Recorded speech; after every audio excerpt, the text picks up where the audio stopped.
I've looked at some of the images that you've captured, and they're stunning. They're absolutely stunning images, right? And you seem to have a knack for just capturing a person's mood and emotions. How do you tap into a person's emotions at the time that you're going to photograph? Well, I mean, how would you tap into a person's emotions if you weren't photographing them? I have no idea. You just ask them a question or something. Exactly. So you just have a conversation. So I tap into the emotions of my subjects by simply having a conversation with them. When I'm photographing somebody for the first time, my camera is very rarely, at my face. It's normally to the side or not even present when I'm having the initial conversation. And through that conversation, I get to see, the different emotions or different moods that the person has, or that emotion that I want to, purposely evoke. If you want somebody to feel sad, you can tell them a sad story. I mean, humans, we don't have that we don't have that control to, put a shield up. So when I have conversations with people, to get to that emotion that I want, I just speak to them like I'm having a conversation. Like you're talking to me now. Just exactly like I'm talking to you now. And what happens when I'm shooting is I will see you do something and I'll ask you to stop that. And once you stop that, that's when I'll grab my camera and I'll go and I'll take the picture very quickly. So it's very deliberate and purposeful is what you're telling me, right? Yes, extremely deliberate. Okay. So what you're saying to me then is that the conversation evokes responses and then you decide what image you want to capture from various responses that you get in the conversation. Depending on if I go into the session and the purpose is for me to photograph a singer and I need her to be happy in the image, then I'll probably speak to her about like a funny story that happened or something that happened in her life or something that happened today. And I will get to see those facial expressions that are natural to her. Because nothing looks more unnatural than when you get somebody who's not really a person who smiles and you tell them to smile. It doesn't look natural. So you try to just have a conversation, study those, those facial expressions and try to get those on camera. Is that your own style that you developed? Because I didn't teach me that at Humber. I think everyone has their own way of going about it. For me, it was the easiest way. It was the most uncalculated way. And yeah, I think that's why I have this raw approach to it very, very, very much, is that I just shoot what I see. Okay. So walk me through a day in the life of Wade, right? You get up in the morning and you've got a photo shoot and do you think about the shoot that you have before and the kinds of things you're going to ask or the kinds of directions you're going to take, or walk me through a day in the life of Wade Hudson preparing for a photo shoot. Okay, Wade Hudson preparing for a photo shoot. Well, it starts with a very unrestful night. It's very rare that if I'm excited about a shoot, that I have a good night's rest because I'm so excited about it. I'll be thinking about the shoot days in. The morning of, I try to get up way more earlier than I would, just so I have time, so I'm not late for anything. Get to the studio. I always have inspirations in terms of pictures from the shoot that I look at, and I try to look at them, try to get even more inspired by images that have been taken by other photographers. Then, the actual shooting process is very, very calm. I get worked up for all this, and right when it's there, it's very simple. There's normally tons of meetings before a shoot happens anyway, so it's not like, I'm going into something unprepared or I don't know what to expect. So it's very nervous going in. I still get nervous when I shoot. When I set the lights up and I don't know what it's really going to look like, I have an idea. I take that first shot, I see what I want, I'm relaxed for the entire day. Don't see what I want, then I'm very finicky until I get that. But once I get it, the process is very chill.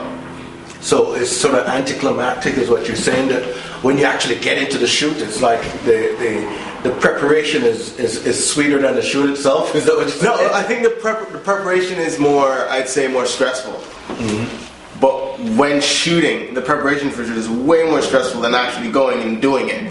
because you do, 70% of the work to just get this sweet time with the person you're photographing, and then that's when you can have fun. You put some tracks on, you could dance with it a bit, you talk, you laugh, you get what you want, and you just play with it. It's the most fun. You're taking a photograph, you take a picture, you show them, you see them light up based on how good they think the image is or whatever. So that's a great process. So for me, that's the most exciting part. But there's a lot of build up. Okay. Yeah. So how many times would you typically meet with a subject before you get into the shooting process? Typically once, it's just personal meetings for the first time. Sometimes you sort of want to be aware of certain things from the get-go. I don't know if a person's biased to one side or they have something about them that they don't like, they have low self-esteem towards. That means you could prepare beforehand versus the first day you meet them, you're shooting them and you realize you did the lighting setup, they're not really fond of that because they're, shy because of this reason of their face. You can avoid all that by just meeting with them and asking questions, and it's just this level of awkwardness that gets over the second time you meet somebody. The first time there's always that, I don't know how to speak to you, don't know what the type of jokes I can make, you know what I mean? So meeting them for the second time, the day of the shoot, is way easier and way more helpful in terms of getting that image that you want. Tell me about your client from hell. The subject, talk to me a little bit about subject from hell. I had this client that she already had low self-esteem issues, but for some reason she thought a photographer could make her look extremely different than what she was.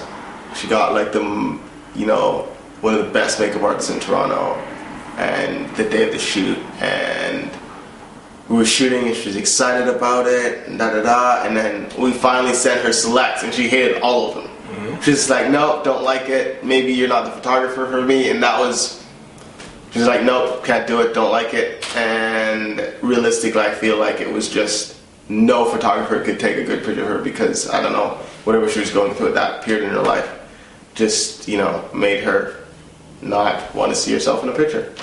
On the reverse side, have you ever photographed a subject that after the subject saw his or her photographs, that changed their disposition to their own self-esteem, the way they saw themselves, or any of that kind of stuff? For sure. I mean, I photographed people who, they may have seen their imperfections as something that they would not necessarily, put forward, but as a photographer, you shining light and shining the light of that you think it's beautiful, and you show it, you put it out into the world, and the response from the comments and people seeing the photographs is so immense, and it's like everybody's like, oh, this is beautiful, I think this person's so beautiful, this image is amazing. That gives a person who may have seen something like freckles. A lot of girls don't like their freckles, but I find it so beautiful when I photograph it. I you know what I mean? I really see the beauty in it, and I show that through my images, and others see that as well. And the response is always amazing. Talking about freckles, what's your website's address? It's wadehudson.ca. All right. So if you go on your website and actually look, there is one image there of a woman who's just freckled all over, right? Her name's Elise. Oh, okay. How did that happen? Because that's a stunning picture. It's a very close-up shot. Thank you. How did that happen?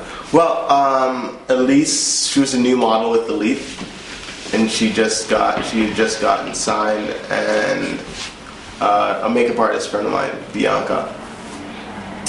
We saw this girl and we were like, you've got to shoot her. And we decided that we were going to do a beauty story on her, very close-up macro stuff. But when she came in, her freckles were just so beautiful that I turned it into just a single portrait session. I was like, I'm just photographing on this one image, focusing on this one image. This is the image I want. And we turned out we didn't get a beauty story out of it, but we got like 2 amazing portraits. All right. So at 22, how do you feel about the prospect of your career as a photographer? I feel good about it. I mean, I've learned to take things, one day at a time. And it's not one of those careers that, happens overnight. It's something that you have to work towards. All the people that I've looked up to have been doing it. All the greats have been doing it. So I think this is a fun time for me in where I am in terms of my career. I see it going places that beyond what I can think, based on how far I think that I've gotten in the small time that I've done it. Is unseen territory. Every day something comes up. Every month or so you get this job that's your dream job that you thought you'd never get, and you got it, so quickly. So I feel like there's a lot of uncharted territory that not even I can fathom what it's going to look like. So I'm very excited for that. Do you ever get worried or scared of your own success or every day? Anything in the business? Every day. I mean, it's a tough, especially freelancing when you're on your own and you have to make ends meet, you have to pay your rent and all that stuff. It's every day. I think out of a 30-day month, there's like 20 days I'm like, I'm gonna do something else. You know what I mean? But it's the drive, the hustle that I think that keeps you going, and that right at that day when rent's due, you get this call, and boom. It's like, let's change our mind. Let's keep on this photography thing. So, as a young man coming from Jamaica, how do you think your cultural perspective has influenced the way you take pictures? Because you have some really beautiful shots of Rasta men and that kind of thing. So, talk to me a little bit about that.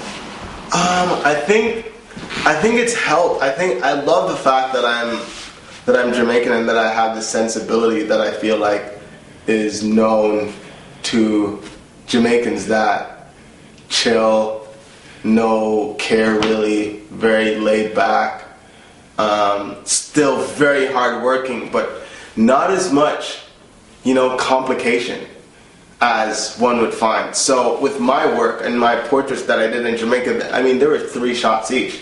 I just went up to someone and was like, hey, love your face. Can I photograph you? And it was 1, 2, maybe 3 shots.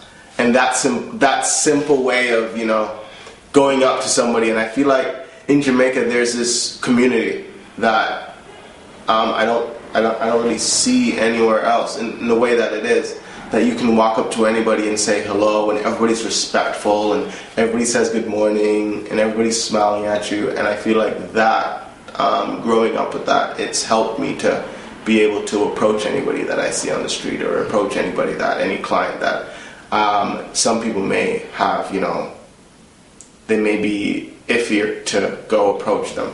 So I feel like that culturally, I'm thankful for that. So do you conceive of a time where you could sort of get your work more publicized around the island? I'm assuming it's not yet as well known in the Caribbean as it is here, but do you see a time in your life when you will sort of focus on images in the Caribbean that are stunning, flora, fauna, subject matters that may not exist for example, Coronation Market? Do you see yourself trying to capture that as part of a photojournalist's journey? For me, I feel a lot of people ask that. A lot of people see my Jamaican portraits and they ask, like, why didn't you photograph the other aspects of Jamaica that you find beautiful? And I think that there are so many talented artists in Jamaica that's what they do, that's their passion.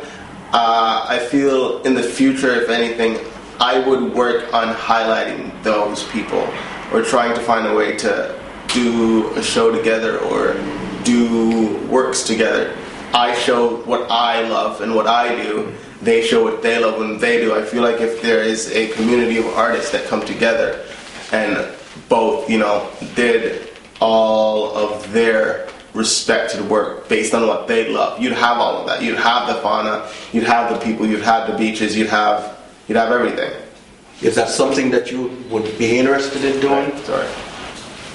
Hi. Hey, are we interrupting something? A little bit. Oh, sorry. No worries.